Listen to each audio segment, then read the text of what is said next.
Isihloko esongena kiso manje sikhuluma ngokukhazinyiliswa kaNkuluNkulu, hayi manje kuhlanganyele. Manje kodwa ukukhaziniswa kaNkuluNkulu ngemindeni yethu, emakhaya ethu. Yileso isihloko esingena kuso manje, and ngicabanga ukuthi lesi sihloko nje benkazimulo siyichazile ukuthi iyinhlobo ezimbili. Ngithanda ukubuyela futhi lapho ngithi akuyona inkazimulo lokuthiwa sikhazimulise ngayo uNkulunkulu nemindeni yethu inkazimulo lesithe ikuye vele. Kodwa lolu uhlobo lwenkazimulo esithe ulinikwa yithina njengezidalwa zakhe.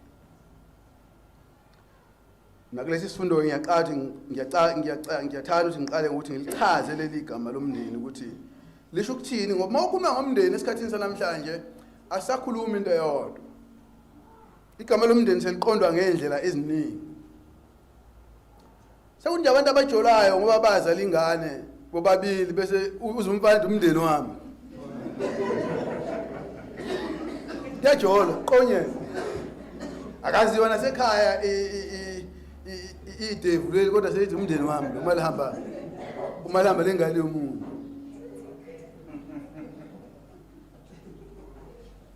Seke kusuke ishef intshebe iqomene neintshebe bese bewadopta umntwana noma owesifazane oganene nomunye wesifazane, mhlambe banamntwana abamthola bengakashintshi ubulili babo bese bethi ba umndeni.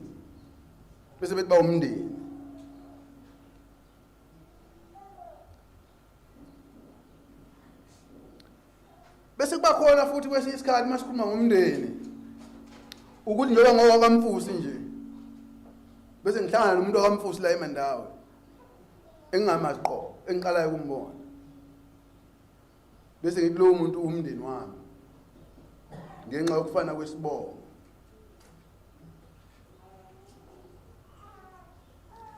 Uyini umndeni ngokwesiko kaNkulunkulu? Isihloko sithi ukuze kukhazinyuliswe uNkulunkulu emndenini yethu. Uyini umndeni ngokwesiko kaNkulunkulu? Ngizosizwa into mhlawumbe abanye abangezuzithanda kodwa ngoba sezwini lenkosi kufanele ngizisho. Ngoba mina ngifana noweta lapha eWimpi ofika uOD Coffee nobhekeni nesinkwa bese ezokulethela yena kungaphekwanga uyena eyisithunywa yena. Nami ngizokwenza ke lokho. Khona izinto engizozisho mhlawumbe ongeza ukuzithanda kodwa ngoba sezwini lenkosi zinjalo ngoba ilapho la ngime khona. Uma sikhuluma ngomndeni bazalwane nanti into ofuna plus be clear ngayo. Amen bazalwane. Makhona didekile la kufanele sibe clear ngale nto ukuthi masikhuluma ngomndeni sikhuluma ngani. Sikhuluma ngomuntu wesilisa ngokwemvelo. Owathi mhla ezalwa wabona ngathi akuyena umfana oyintombazane lo. Akuyena intombazane umfana lo, umfana impela lo ngezitho zakhe ezomzimba esikwazi ukuhlukanisa ngazo ubulili. Siyazi kuyenzeka kube nobulili lobili. Mhlawumbe uzoqhamuka leso isikhathi sembuzo. Ubaba uMkhize nobaba Choba nobaba Cekwane bazodila ke nalowo mbuzo. Bangiyazi cha bagezile impela kuleyo mbuzo. Kodwa la sikhuluma ngomuntu impela nawe uyabona nje mina nje ngeke ungumistake ukuthi ngowesifazane. Angiyeke ngisho nje ngibheke. Ayikho into enguma, ngiyindoda ndo. Sikhuluma futhi ngomuntu wani wesifazane. Wesifazane umbona ukuthi umama lo.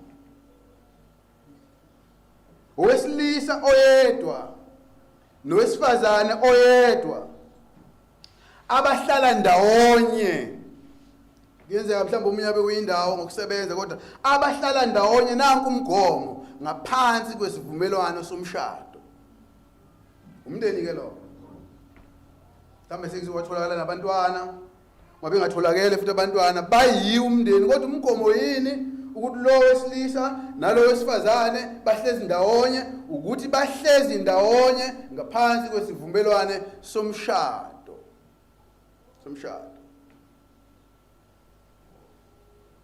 Kuyenzeka umfana lobola intombazane thiwe ngoba usuyaziwa manje awusami phansi kwesixhobo sogesi ushaya ikhwela aphume usungangena sekumngakho. No, ngoba umshado awuqalanga yisiko lethu. umshado ubuya kuNkulunkulu, umshado ungazange ubusiswe ngokwendlela kaNkulunkulu, noma ungakhipha amalobolo waqeda wenze konke, akusiyo umshado lo.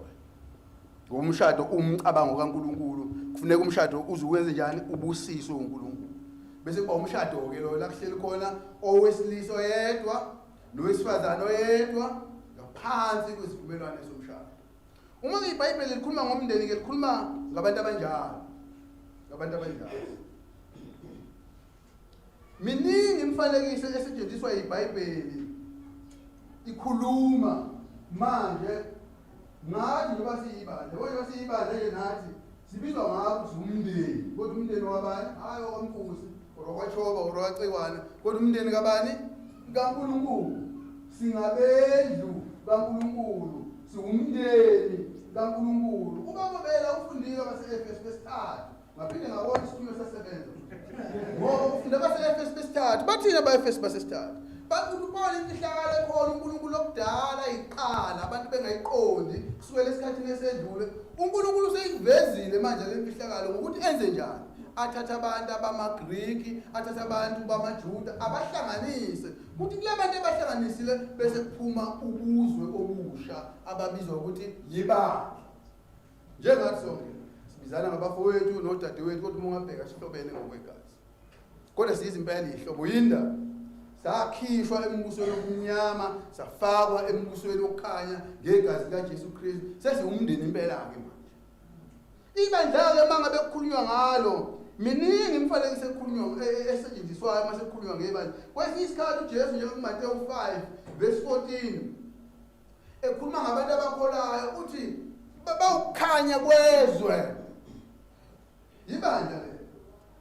Abazalwane bala eRock of Ages, Reformed Rock of Ages, abazalwane base Sweet Waters Baptist Church, abazalwane be-Reformed Zionist Church in Christ, ngokuthi bangabantwana bakaNkulunkulu bageziwe ngegazi likaJesu Kristu, bakhishiwe embusweni omnyama, bafakwa embusweni wokukhanya kweNkosi uJesu Kristu. Bawukukhanya kwezwe labo bazalwane, bawusawoti umhlaba. uPawule athi ngoba seKorinte bokuqala isahluko 12, bawumzimba, hayi umzimba singular, bayini? Bawumzimba kaKristu. Ekhuluma ngani? Ngebandla. Ibandla lakhiwe yini? Imindeni ehlukahlukene isihlangene ngaphansi kwe-umbrella yebandla, ngaphansi kwe-umbrella yebandla. kuMateyu 12 verse 46 kuya ku-50 bake bafika bayihlobo zikaJesu bezomfuna, cathi kwakugcwele kanje, bamalapha eminyango, bathi naba umama wakho nabafowethu bekufuna phandle. uJesu wabaphendula wathini? Wakhomba la wathi naba abafowethu nodadewethu nomama, ekhomba abantu abenza ini yona? Intando kaNkulunkulu. Ngoba seGalatia 6, Galatia 6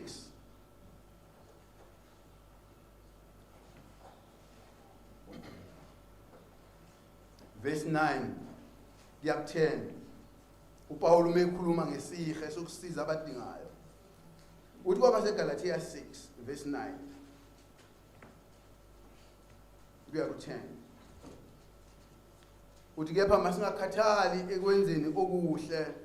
Khuluma nebandla lapho laseGalatia elakhiwe abantu abazibongo ezinhlobonhlobo. Uthi kepha masingakhathali ekwenzeni okuhle ngokuba siyakuvuna ngesikhathi esifaneleyo uma singadangali. Ngakho ke njengokuba sinethuba asenze okuhle kubo bonke. Yenzani okuhle kubo bonke enakhe phakathi kwabo eGalatia. Kodwa bese wenza umehluko athi kepha ikakhulu kobani la kwabendlu yokholo. Kwenzeni okuhle nibasiza abadingayo emphakathini waseGalatia. Kodwa uma nenza okuhle ningadangali ukwenza okuhle, kwenzeni ikakhulu kobani? Kwabendlu yokholo. Ngoba seRoma 12 verse 13. Ngoba seRoma 12 verse 13. lapho uPawuli uthi hlanganyelani nabangcwele ekusoleni kwabo nikhuthale ukungenisa izihambi. Hlanganyelani nabanjani? Nabangcwele ekusoleni kwabo nikhuthale ukungenisa izihambi. Wobani abangcwele? Ibandla lakho yini? Umndeni waChoba, umndeni waMkhize, umndeni waCekwane, imindeni yonke ekhona la. Hlanganyelani ekusoleni kwabo. So yilokho-ke bazalwane sikubonayo uma sikhuluma ngomndeni ngokwezwi likaNkulunkulu. Umndeni wesilisa nowesifazane abahlezi ndawonye enkonzweni noma isivumelwaneni somshado bese benikwa wonke-ke lamagama. Sebeyingxenye manje yebandla. So-ke umndeni umqoke enhlelweni zikaNkulunkulu. Umndeni uyinto emqoka ezinhlelweni zikaNkulunkulu. Ngiyathanda njengoba ngeke ngenza nasekuqaleni ukuthi kesiwutrace lo mqondo. Njengoba la sokhuluma ukuthi uNkulunkulu kufanele manje ekhazinyuliswa yini? Imindeni yethu. Ngiyathanda ukuthi lo mqondo kesiwutrace ukuthi umkhuba wakhe uNkulunkulu ukuthi inkazimulo yakhe afune ukuthi ivezwe obala, ivezwe abantu abayimindeni. Ngifuna sitrace lo. Noma umqondo lanawo khalo baba uMkhize nobaba uCekwane noma umqondo esiubonayo la ezweni lenkosi. Umqondo bazalwane ukuthi uNkulunkulu usebenza ngomndeni nawo futhi siubona ekuqaleni ekudalweni komhlaba. uNkulunkulu medala umhlaba waqala wadala wesilisa. Wayesebona uNkulunkulu ukuthi akukuhle nizwe nekagana. Akukuhle ukuthi indoda ibe njani? Ibe yodwa. Akusho mina. Akukuhle. uNkulunkulu wayesenze njani-ke la? Wayesemlalisa uAdamu, wakhipha ubambo lakhe, wadala owesifazane ukuze lona owesifazane abe njani? Abe umsizi wakhe ekwenzeni, ekunakekeleni imvelo nokuveza inkazimulo kaNkulunkulu. So lo mqondo ukuthi uNkulunkulu ufuna ukusebenza ngomndeni siubona khona leqaleni phela uGenesis 1, uGenesis 2, uGenesis 3. Awugcini la. Bona abantu Genesis 3, Genesis 4, Genesis 5, Genesis 6. uNkulunkulu siyabona ngisho inqondo yalabantu ihlala icabanga ukuthi kuphela wasethi sekuyina.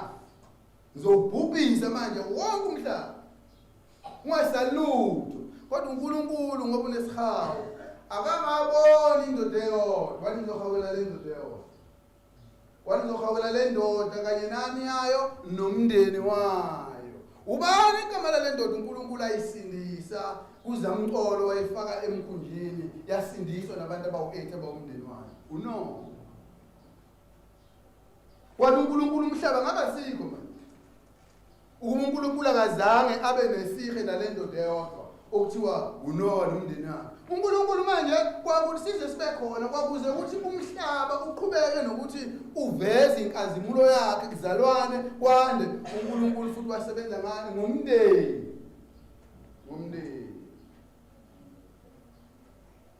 Genesis 7, 8, 9, 10, 11. Kwenzakalani Genesis 11?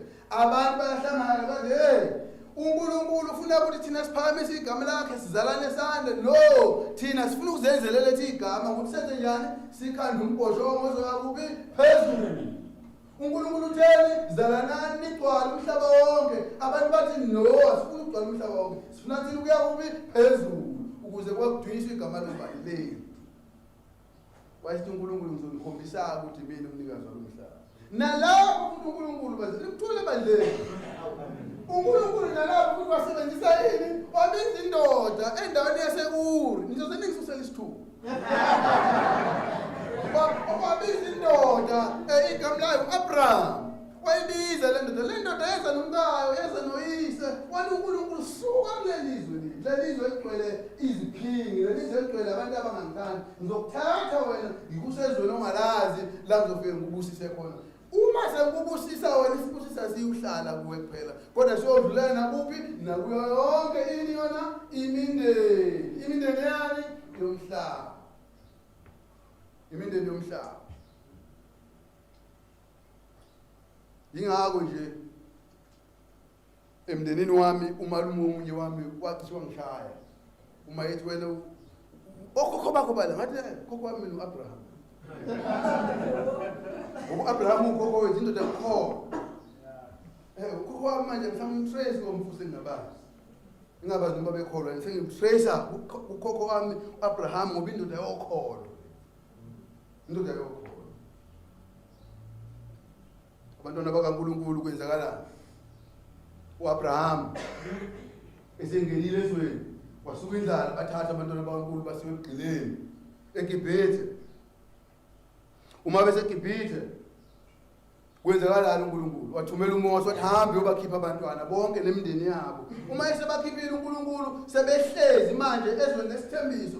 Wayesethi khona abantu engizobakhetha ukuthi kube yibona abazosebenza ethempelini njengoba kumkhise njengoba kuthoba babe abapriest nakhona wathi aniyuthatha noma obani kodwa ngifuna nikhethe emndenini wesizwe okuthiwa esababani esamaleni.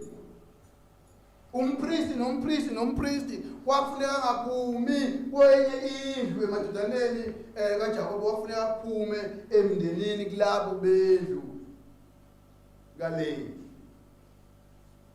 uNkulunkulu esebenza ngomndeni. Yingakho nje Testament elidala mangabe wawuzibiza ngokuthi uwomunye wabantwana bakaNkulunkulu ungekho kulezi zinto eziyishumi nambili zabafana bakaJakobe wawusuke uwemeka. Uma ufanele ukubizwa ukuthi uwomunye wabantwana bendlu kaNkulunkulu kwakufanele ube womunye walezi zindlu eziyishumi nambili zamadodana kaJakobe. Kanjalo uNkulunkulu methi kubantwana bakwaIsrayeli sebetshela bethi sifuna usenzele ukuthi inkosi sifanele izizwe lezi njengalezi bakhetha uSawuli. uSawuli wona uNkulunkulu wayesekhetha uDavide. Wayethi uNkulunkulu ke manje okuyena yena ozoba uMesiya, uyena yena ozobukhosi bakhe manje obungezuphela. Wena uDavide oba ukhosi buzophela kuthathwe indodana yakhe uSolomon afe kuthathwe amanye amadodana. Kodwa ukhona lo okufuneka abe inkosi ubukhosi bakho ngeyuphela. Wathi uNkulunkulu naloko ngifuna kuphume from a specific family. Aphume kwabendlu kaDavide. Ingakho ufunda uMateyu, ufunda uLuka, uma ukufundwa lapha izizukulwane ngezizukulwane lezizukulwane zibalwe kuze kuthiwe uJesu owendlu kaDavide bamkhombe emuva kuDavide ngoba ilo uNkulunkulu ayekubenzisa usebenza ngemindeni. Sebenza ngemindeni. Nempumputhe mazi imbona uJesu zifuna ukuthi asize zithi Jesu indodana kaDavide. Ngoba kwakwaziwa ukuthi nangu uMesiya uKristu lo wafa esiphambanweni kwakufuneka ngaphumi kwenye indlu kodwa aphume endlini yomndeni kaDavide. So ke bazalwane siyabona ukuthi uNkulunkulu uNkulunkulu osebenza ngemindeni.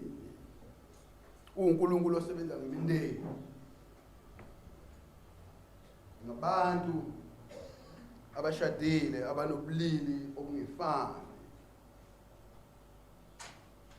Isihloko ke sithi ke ukuze akhanyulise uNkulunkulu emindenini yethu. Lemndeni esesiyitraceile ukuthi yona indlela uNkulunkulu asebenza ngayo, usebenza ngemindeni. Noma usufunda futhi isambulo 7. Bawufunda isambulo 7 verse 9. Nalapho siyabona imindeni. Isambulo 7 verse 9. Emva kwalokho bheka isixuku esikhulu ebesingena kubalwa umuntu sivela kuzo zonke izizwe nani futhi nemindeni nabantu nezilimi simi phambi kwesihlalo sobukhosi phambi kwewundlu sembethe izingubo ezinde ezimhlophe siphethe amahlamvu esundu ngezandla sazo. Isixuku esikhulu, isixuku esingebalwe, lesixuku sakhiwe yini? Izizwe ngezizwe nemindeni.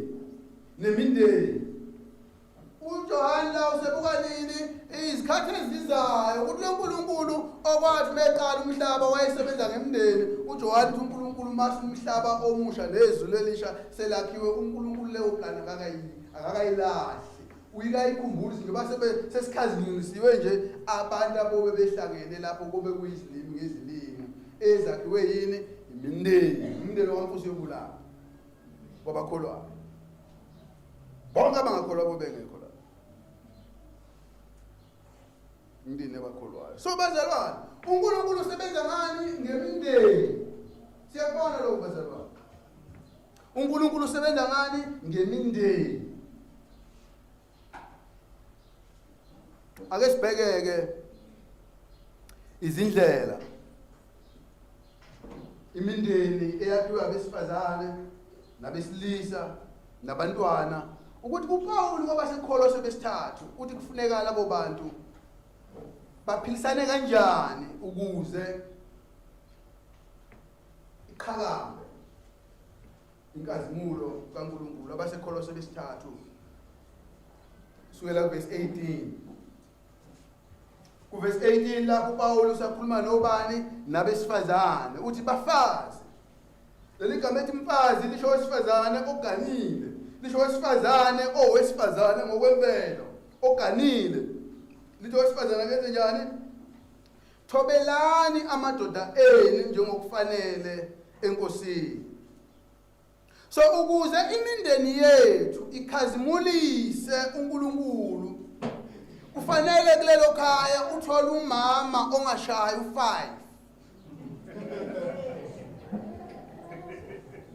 umama ngathi indoda mayikhuluma mekwaphambisa ikhanda indoda itatazele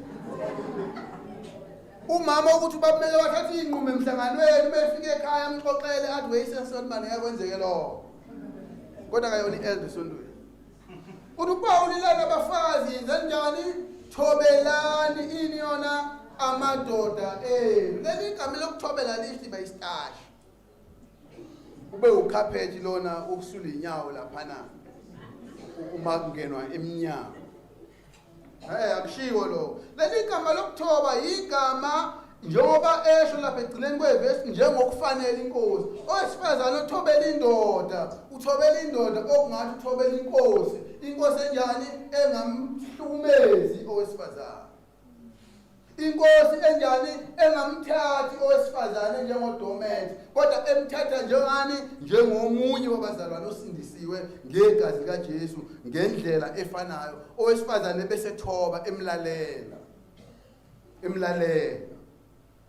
leyo sisikahle khona nembono ehlukile akhulume nomnyeni wakhe ngendlela enjani ethobile thobeka lokho uthi abathobele amadoda abo njengokufanele inkosi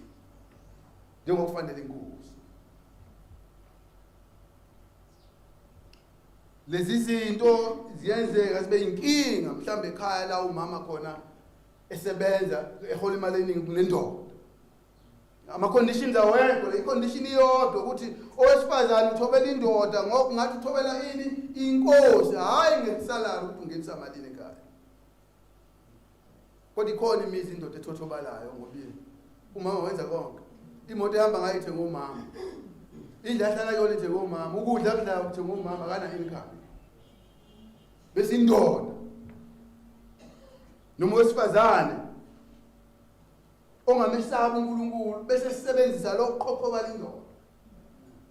qoqoba lindoda uthi uPaul labafazi thobelani amadoda njengokufanele inkosi masiyithobela thina njengabazalwane njengebandla ayisiphoqi inkosi ukuthi siyithobele kodwa siyithobela ngani ngokuyithanda inkosi ayisithwesi umthwalo ukuthi siyithobele kodwa inkosi siyithobela thina ngani ngokuthi iyinkosi yethu ngezinto esenzele zona bese kuthobeka kuzizela bona ngokwemvelo uKristu akademand umuntu ukuthi amthobele kodwa simthobela thina ngokuthanda kanjalo nowesifazane akufuneki kube nezinto ezizomenza owesifazane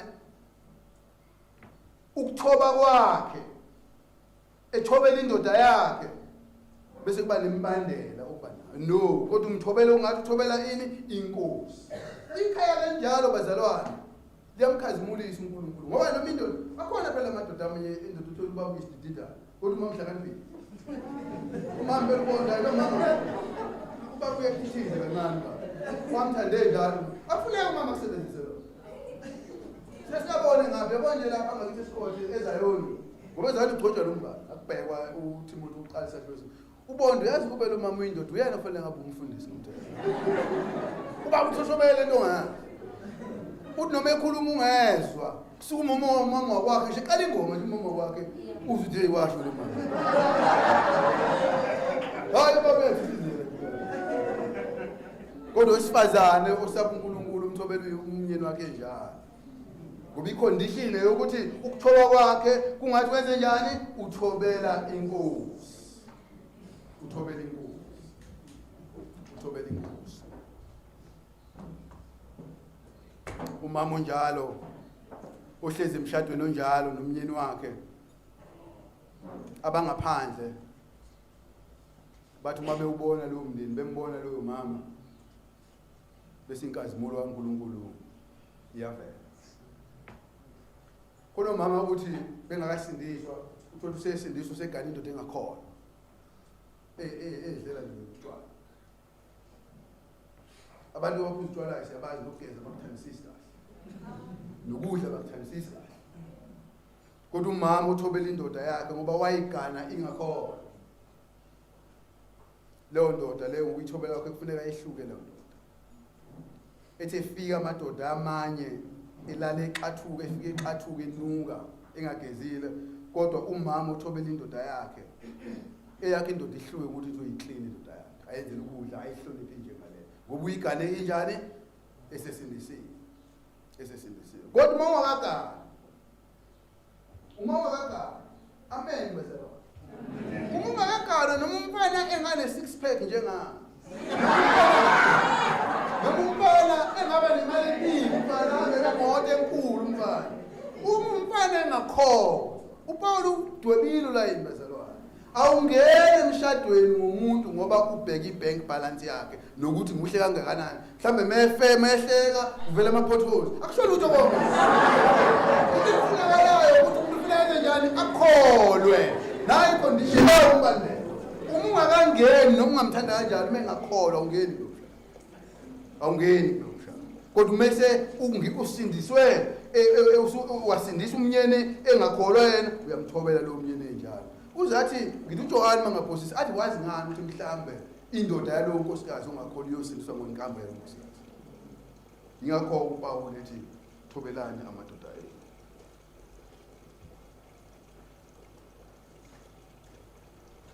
asidlulele kuba verse 19 baseKolose 3 verse 19 madoda thandani omngenu ningabacasukeli leli gama lokuthanda igama elikhuluma ngothando olungabandlululi hayi uthando lolu lwabantu kodwa uthando lolu lwemukela umuntu enjengoba enjalo iagape love uthando lwemukela umuntu enjengoba enjalo uthando olubekezelela umuntu enjengoba enjalo uthi kuPaul nina bomama thobelani amadoda enu abesethi kobaba komkenu benzeni njani bathandeni ngothando olunjani olingenayo imbandela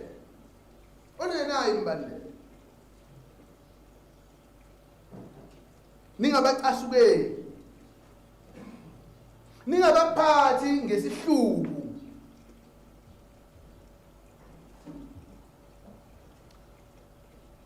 khona lama ofuna ngikuvumela ngithi inkosi yazoma kepho mfana khona ngifuna ngikuvumela bengaqondi ngoma ofuna ngabe icasukeli yabona ngiqonde le ndaba komama ukuthi ahamba esaloni afike agunda amashiya bese nje bathatha iball pen emnyama baphinde bawadweba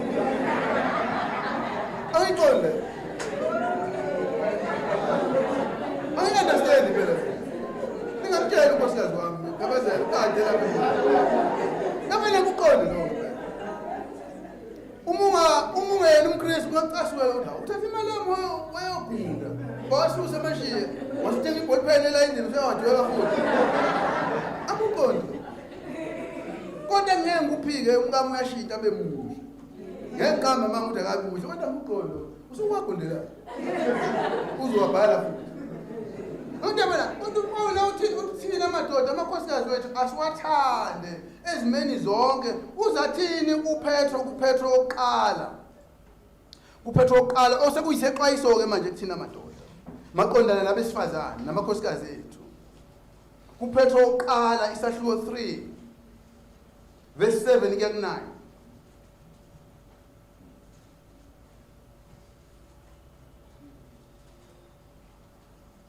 uPetro oqala isahluko 3 kanjalo madoda hlalani nabo ngokokwazi leli gama lethi ngokokwazi uma ufunda kwamanye ihumusho lesilungu zithi umfunde ngamanye amazwi umuntu wesifazane umama umuntu okuhlala umfunde njalo ngeke ugraduate la kufanele uhlale umfunda sonke isikhathi ngokokwazi njengaloko wesifazane yini eyisithe sibuthakathaka nibanika udumo lokube izindlalifa zomusa kanye nani ukuze imikhuleko yenu yenziwe njani ingathini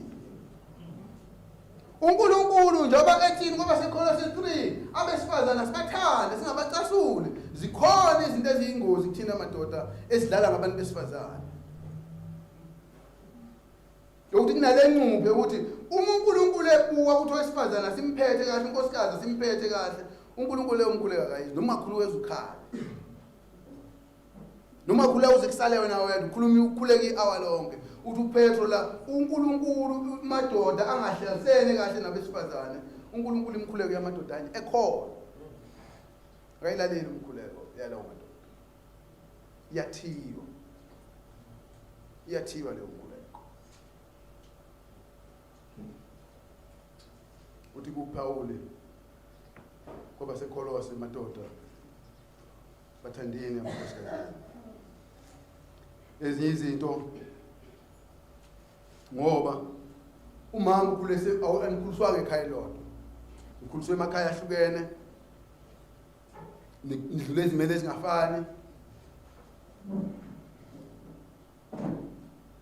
uPaul uthi indoda umsebenzi wendoda ukuthi umuka imthande njalo nowesifazane kufanele kuyindoda yakhe ayithobele injalo bobabili ungathi bathobela inkosi ngoba seEfesu 5 uPaul futhi uma ekhuluma ngothando lwendoda ngizogxila la emadodeni ngoba emzansi engathi ibalo ziyakhombisa engathi abesifazane yiba bahlukunyezwa kakhulu uPaul uthi la kwaseEfesu isahluko isesihlanu verse 25 uthi madoda thandani omkenu usho lokho abasho ebandleni laseKolose madoda thandani omkenu njengalokho noKristu ulithandile ibandla wazinikela ngenxa yalo ukuba alingcwelise alihlambulule ngesigezo samanzi ngezwi ukuze azimisele ibandla elinenkazimulo lingenasisihla nambimbi nanto enjalo kodwa libe ngcwele lingenacala kanjalo amadoda afanele ukuthanda omkawo njengemizimba yawo othanda umkakhe uzithanda yena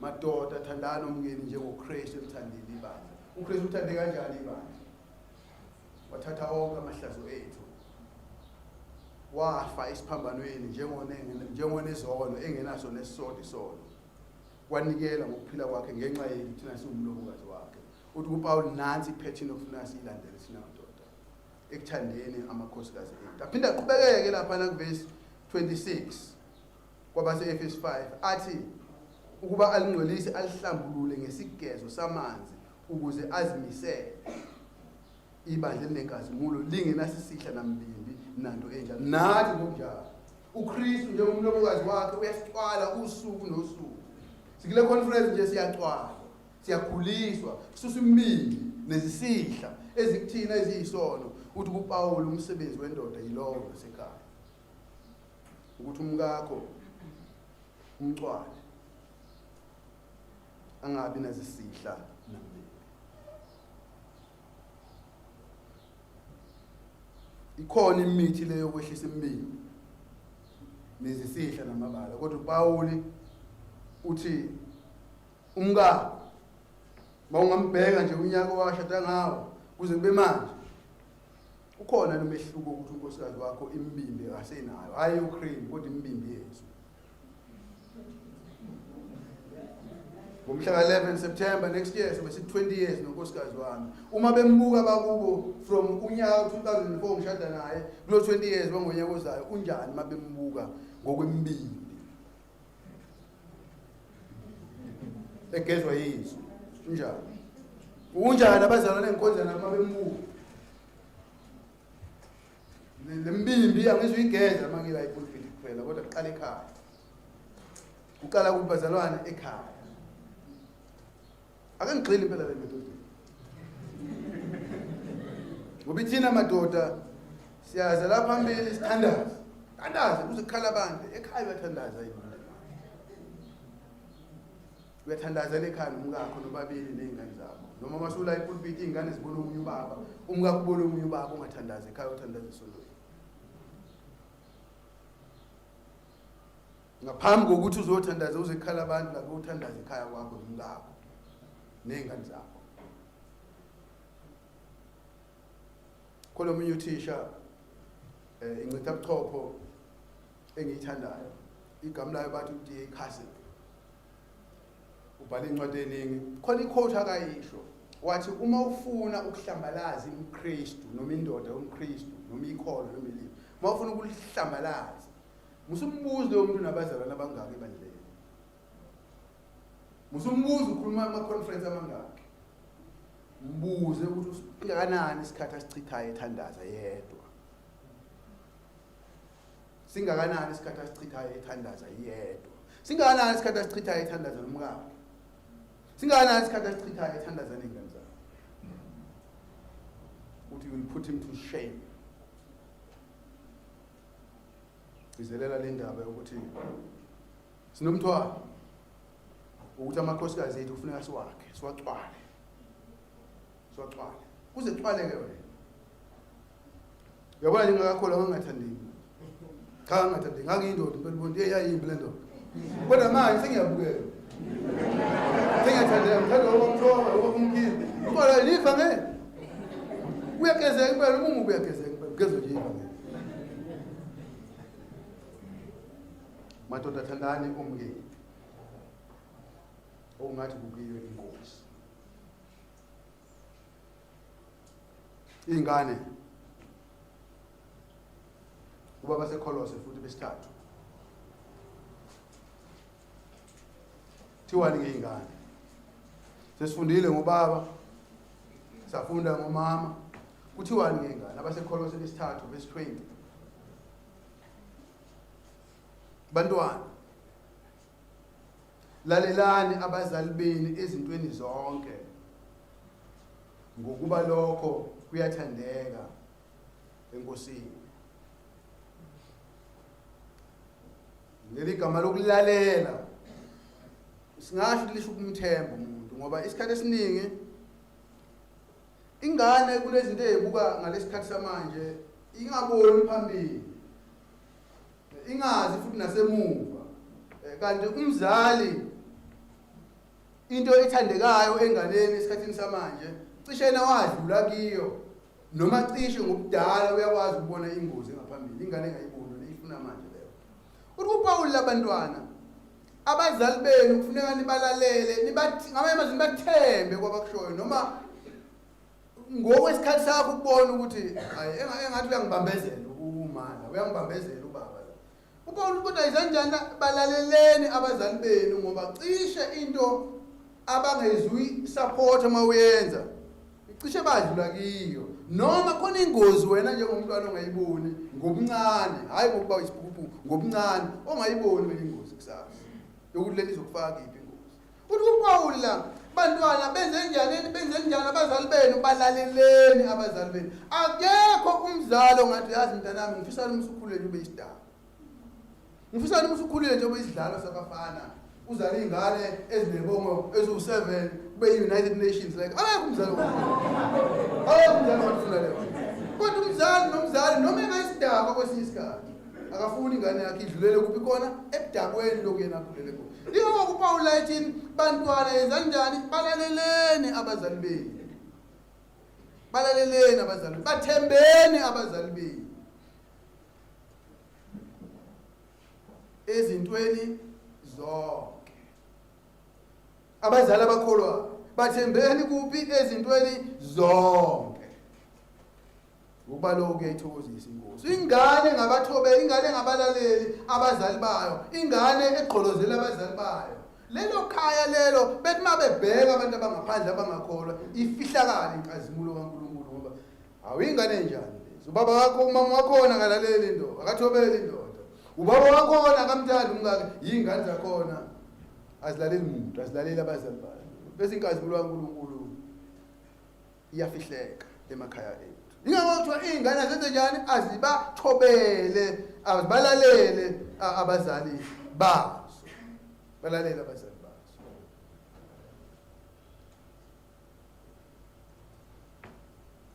okunye kuyiqiniso ukuthi uyabona nje ake ngilinganise mhlambe ngabanye benu thina sizizukulwane umuzi nje isizukulwane sesithathu ezayo nami ngisizukulwane sesithathu ezayo ubuyoni bafa kobani kimi angifakanga kodwa kodwa ngakhipha bona ngumuso ukuthi kodwa ungena ukuthi ngikhulele ezayona umazalwe ezayona umkhulu azalwe ezayona umkhulu abeyisayona umano baba bebeyisayona nami ngibeyisayona angizange ukhethe lo njengoba ungabakhethe abazali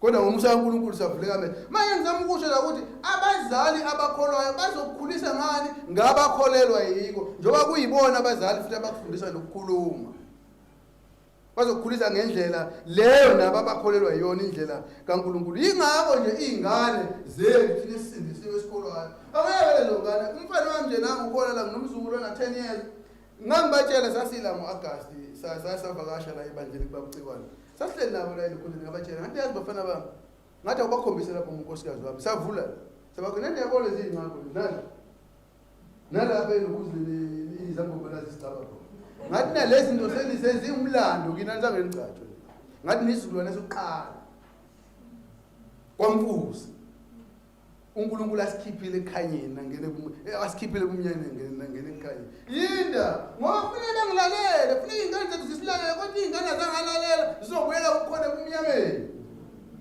zizobuyela kumnyameni ngibatshela nje abantwana bami ngithi yazi mina niyosala ngeke kube nalutho eniyohlukanisa kodwa into eniyosala nayo kulomndeni wamfusi yivangeli ayike ingcebo edlula le ngolishaya nencebo edlula amabhiliyoni omtsipe ingcebo yevangeli bese ngithi ke ukudlulisana le ivangeli einganeni zenu akusewona umthwalo wami sewumthwalo kodwa kubisa ingane zezenyani izilalele angalaleli umzali akukho azokwenza Deuteronomy chapter 6 Deuteronomy chapter 6 umsebenzi wethu lo njengoba Deuteronomy chapter 6 uMose la ukhuluma nabantwana bakwaIsrayeli sebephumile ezweni lokugcila sebelungiselela manje kuyothatha izwe uNkulunkulu abanikeze lona ukuthi beingane zabo bazoziphilisa kanjani ingane zabo bazozikhulisa kanjani obaba Deuteronomy chapter 6 verse 7 noma verse 6 igcine ku verse 9 Deuteronomy chapter 6 umsebenzi wethu lo siyawadoda siwoba umsebenzi wengane ukuthi zenze njani silele umsebenzi wethu njengoba Deuteronomy chapter 6 verse 6 lamazwi engikuyala ngawo namuhla ayakubasa enhlizweni yakho ubafundisa impela wona abantwana bakho uwakhulume lapho nihlezi endlini yakho nibuka iTV nihlezi endlini yakho nixoxela lamazwi lemthetho uNkulunkulu asinikeze yona yokuthi thina sifanele ukuphila kanjani njengabantu abakhethekile sifanele ukuphila kanjani thina njengomndeni uNkulunkulu afuna ukuveza inkazimulo yakhe kubantu abangakholwa uthi lamazwi wena mnyumzane wekhaya ubafundisa impela uwakhulume lapho nihlezi kuphi khona endlini yakho nakuphi futhi noma namba endleleni eBhishi nistrola niwalka eBhishi ubafundise abantwana bakho lamazwi lemthetho kaNkulunkulu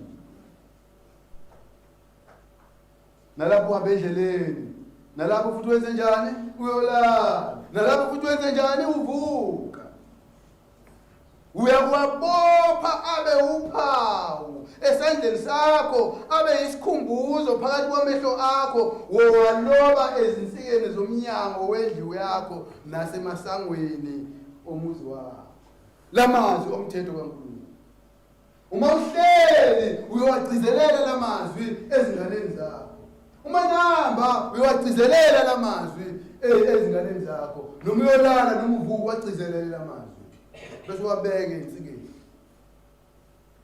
phile ngawo lamazwi umsebenzi wethu singobaba lo umsebenzi wengane ukuthi zenze njani zisilalele yabona isementeni elidala kunomthetho wokuthi ingane yakhe ingakulaleli kufanele kubize umphakathi bese nikhiphela ngaphandle komuzi bese niyigcoba ngamatshe izife ngana ayimthobelanga uyise nonini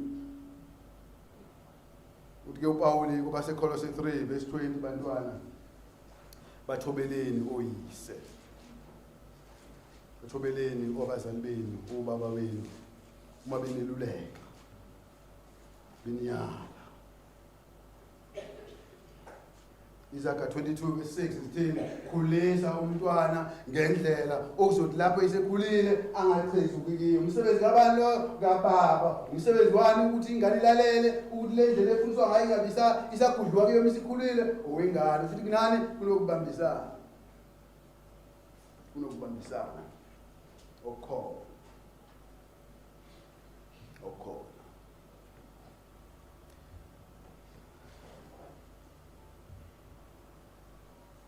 ake sikhulumeni ke manje ngomndeni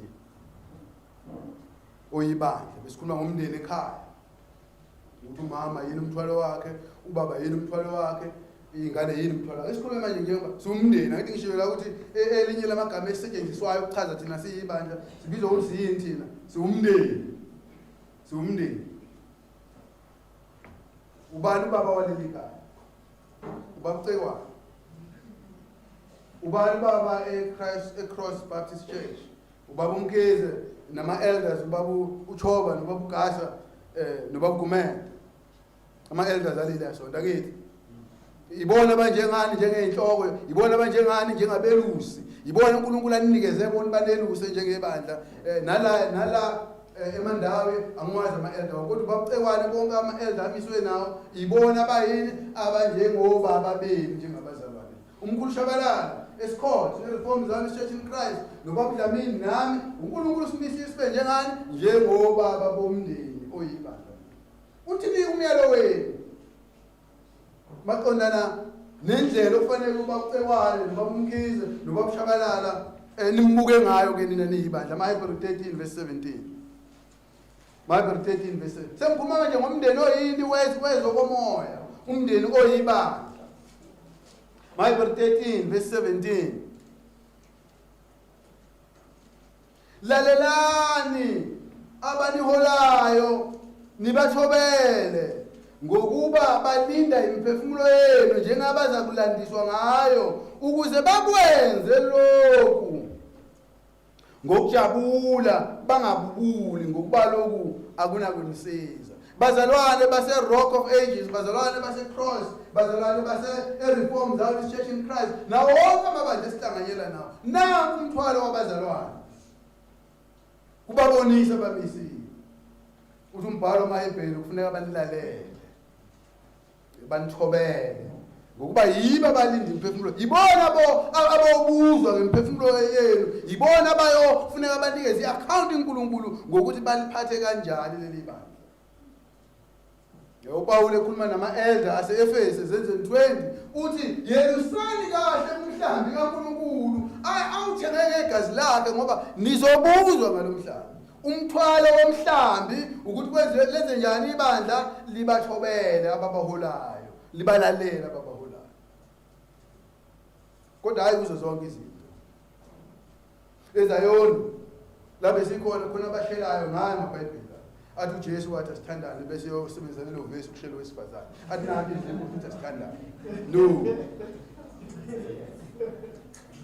Kodwa baholi abanihola kahle ngeqiniso bondla imphefumulo yenu kusasa ngeviki elizayo ngeviki elizayo bonke laba misiwe njengababonisi bebandla abaniholayo bayobuzwa ngemphefumulo yenu owenu umthwalo njengebandla njengomuzi njengomndeni kaNkulunkulu uyini umthwalo wenu abazalwane nibalalele nibathobele ukuze lo msebenzi abawenzayo bawenze ngokujabula bengabubuli akuve kubuhlungu bazalwane ukuthanda abazalwane abakuhlebayo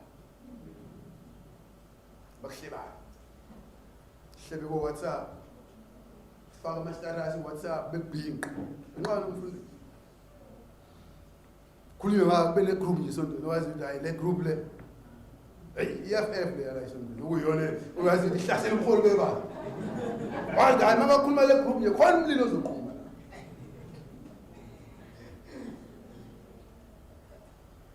uPawuli kodwa umthwalo wenu njengebandla njengomndeni kaNkulunkulu mase nihlangene la umthwalo wenu ukuthi nibalalela abaniholayo nibathobele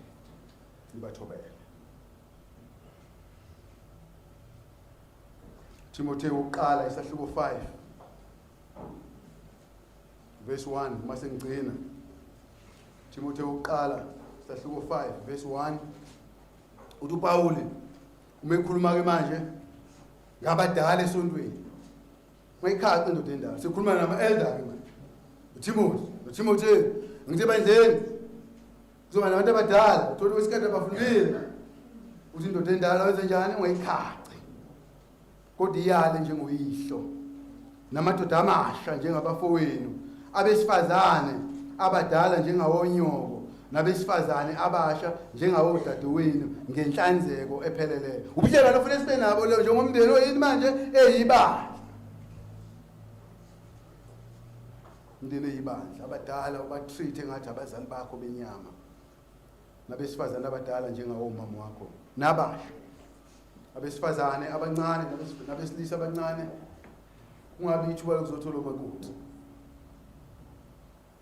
kodwa wazi ukuthi udadewenu uNkulunkulu mangabe kumiseleke yena uzokuveza lokho bazokulekelela ababonisi kodwa ithuba lokubala esontweni izingane zabesifazane nabesilisa kubona ithuba labakhwenyana lo ithuba labakoti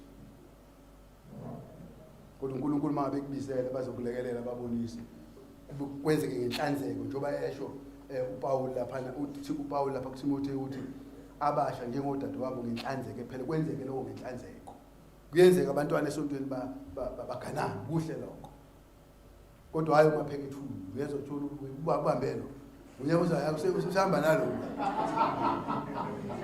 odadewenu la seyekile ntombi sekishima nale odadewenu la bazalwane